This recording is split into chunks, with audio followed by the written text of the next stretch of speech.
एक बार गौतम बुद्ध उस जमाने की बहुत ही प्रसिद्ध और धनी शहर श्रावस्ती से गुजर रहे थे। श्रावस्ती नगरी का राजा श्रोण एक अति धनवान और अहंकारी था। वह अति विलासिता का जीवन जीने का आदी था। दिन भर वह सोता रहता और रात भर वह खाना पीना जुआ संगीत आदि में लीन रहता। उसकी पूरी जिंदगी उल्टी थी। उसका बहुत ही खूबसूरत राजमहल था। उसके राजमहल की सीढ़ियों पर रेलिंग नहीं थी। उसकी जगह सुंदर नग्न स्त्रियां खड़ी रहती थी। वह उन स्त्रियों का सहारा लेकर सीढ़ियां चढ़ता। वह राजा बुद्ध के बारे में सुन रखा था। उसे उसके करीबियों ने कहा था, तुम्हें एक बार बुद्ध को अवश्य सुनना चाहिए। उनके वचनों में सच्चाई है, एक सुंदरता है, एक आकर्षण है। वे शास्त्रों की बात नहीं करते और न ही वे शास्त्रों के ज्ञाता हैं। वे अपनी बातें अपने गहरे मन से, अपने ज्ञान प्राप्ति से बोलते हैं। आप उनसे प्रभावित हुए बगैर रह नहीं सकते। राजा श्रोण एक अतिवादी था। वह हर बात में अति करता था। तो एक दिन अचानक राजा श्रोण सुबह जल्दी उठकर बुद्ध के पास गया और उनके प्रवचन सुने।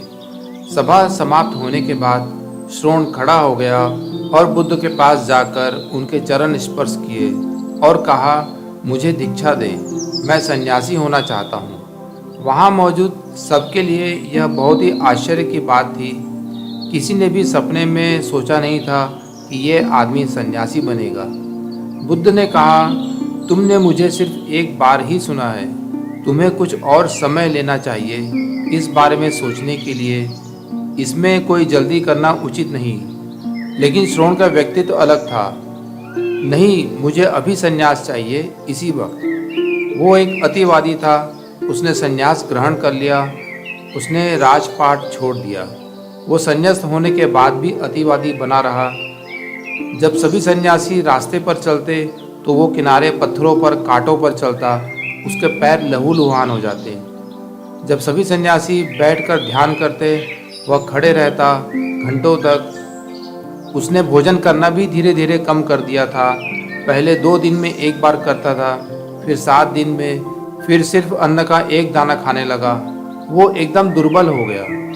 जब वो राजा था तब वो बलवान था, उसकी दमकती हुई काया थी। अब वो एकदम दुबला काला हो गया था। उसने कपड़े भी त्याग दिए, सिर्फ एक लंगोट में आ गया था।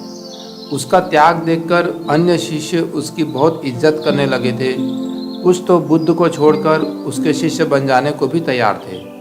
बुद्ध के अन्य शिष्य बुद्ध से इसके बहुत बड़े सन्यासी होने की बात कहते थे। बहुत त्यागी है। बुद्ध ने कहा, अभी रुको, तुमने अभी इसे जाना नहीं है।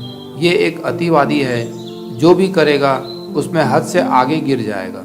लगभग 6 महीने बाद वो एकदम बीमार पड़ गया था। बुद्ध स्वयं उनसे मिलने गए। यह एक दुर्लभ बात थी कि बुद्ध स्वयं किसी साधक को मिलने गए हो। यह खबर आग की तरह फैल गई और सभी साधक सोचने लगे कि श्रोण एक बहुत बड़ा सन्यासी हो गया है, तभी बुद्ध उनसे मिलने गए हैं। अन्यथा किसी बीमार साधक को बुद्ध कभी भी मिलने नहीं जाते थे। लेकिन बुद्ध किसी और मकसद से श्रोण को मिलने गए थे। उन्होंने श्रोण से कहा, मैंने तुम्हारे बारे में सुन रखा है कि जब तुम राजा थे तब तुम वीणा बहुत अच्छी बजा लेते थे और इस देश में तुमसे अच्छी वीणा कोई नहीं बजा सकता था। क्या ये सच है? श्रोण ने कहा, हाँ, ये सत्य है और कोई भी मुझसे अच्छा वीणा वादक नहीं था। बुद्ध ने कहा, मैं एक प्रश्न पूछता हूँ। जब वीणा के तार बहुत ज़्यादा कसे हो तो क्या उसमें से अच्छे सुर निकल सकते हैं?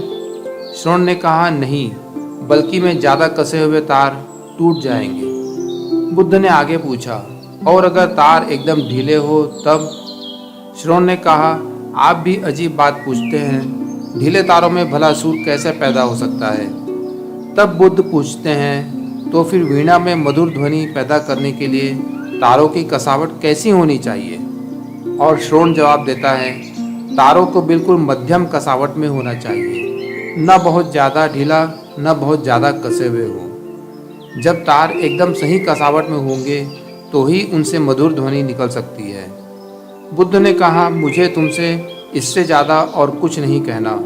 मैं यहाँ तुम्हें सिर्फ ये याद दिलाने आया हूँ, जीवन जीना भी एक वीणा वादन करने जैसा है। अगर तार बहुत ढीले होंगे तो तुम खत्म हो जाओगे, और ज़्यादा कसे होंगे तो भी खत्म हो जाओगे।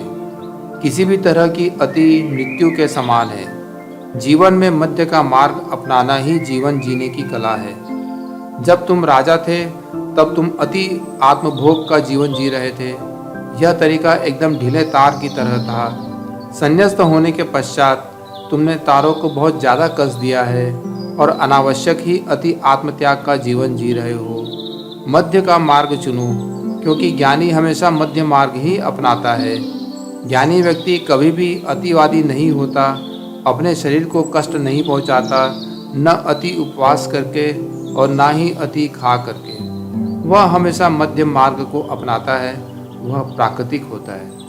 बुद्ध ने अपनी बात पूरी की।